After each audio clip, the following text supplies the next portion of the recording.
Hey everybody, it's Denise from God's Third Acre. We're in Grammy's kitchen today. Let me show you what I'm working on. Strawberry rhubarb jam. And I made a big mistake. I didn't read the recipe carefully.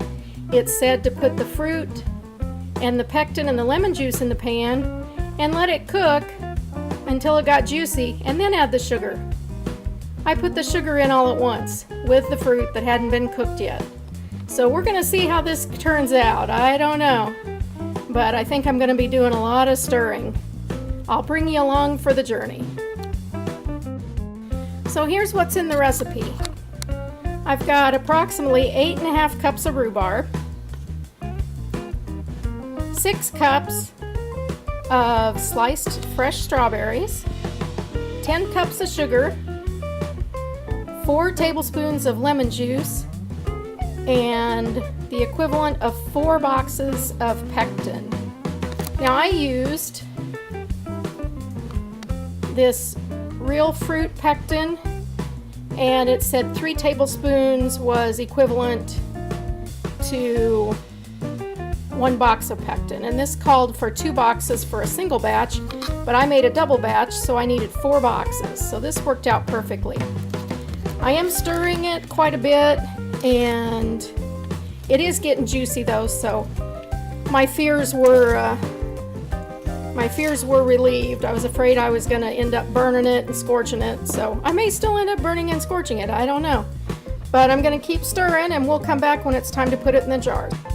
So this recipe I'm making calls for half-pint jars, but I don't have any actually I have 3 half-pint jars, and the rest of them are these little 4-ounce jelly jars. I wanted to show you, this was my bargain buy, $4.50 for a case of the little jelly jars when they're at least 10 bucks in the store. So I just wanted to share that with you. I got 2 packs for that price. So this is another find I got the other day. I found it at Rural King. It's a 21.5 quart stainless steel canner that you can use on glass top stoves. If you didn't know it, the enamel canners, the enamel water bath canners, you cannot use on the glass top stoves because the base of the canner is kind of, what is it, concave, I guess.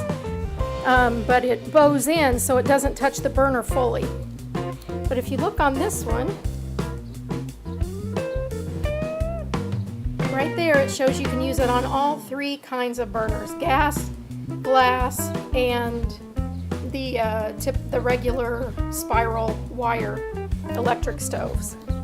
So I was very happy to find this. It wasn't too expensive. It was only like $35, I think, which I didn't think was too bad for me to be able to get one that I can use on my glass top stove. So that's going to come into good use today with my jelly. Alright, my jam cooked for as long as it's supposed to. I've got my brand new water bath canner with boiling water going. I sterilized my jars. I've got my rings over here and my lids. I've got a wet paper towel to dry off the jars. And I've got my little magnetic lid picker ready to go. Now I can't get it off. We'll just let it stay there. And I've got my funnel ready to fill jars. So I think my jam is a little runny, but we'll see how it does when I scoop it up. Let's go for the first one. It says to fill within a 1/4 inch of the top. Let's take a look there. I can put a little bit more in.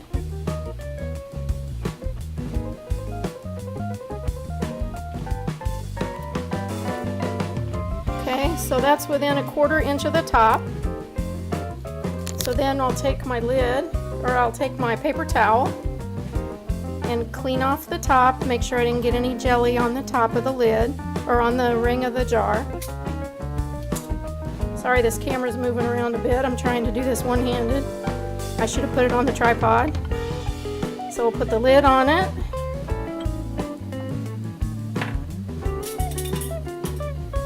and then screw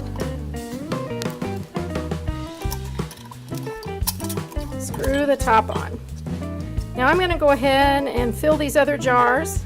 They have to go into the hot water bath and process for 5 minutes.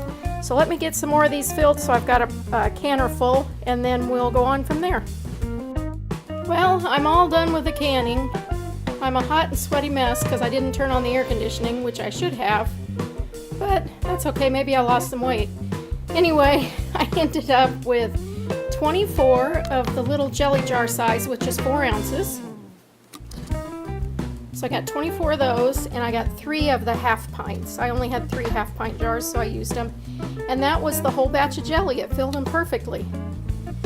And it is delicious. It called for 10 cups of sugar for a single batch, and I made a double batch, but I only put the 10 cups of sugar in for the double batch, and I'm glad. I could have gone with even less sugar. It's still pretty sweet, but it is very tasty. So I hope you all are having a great day. Like I said, I'm a hot, sweaty mess, so I think I'm going to go get a shower. But God bless.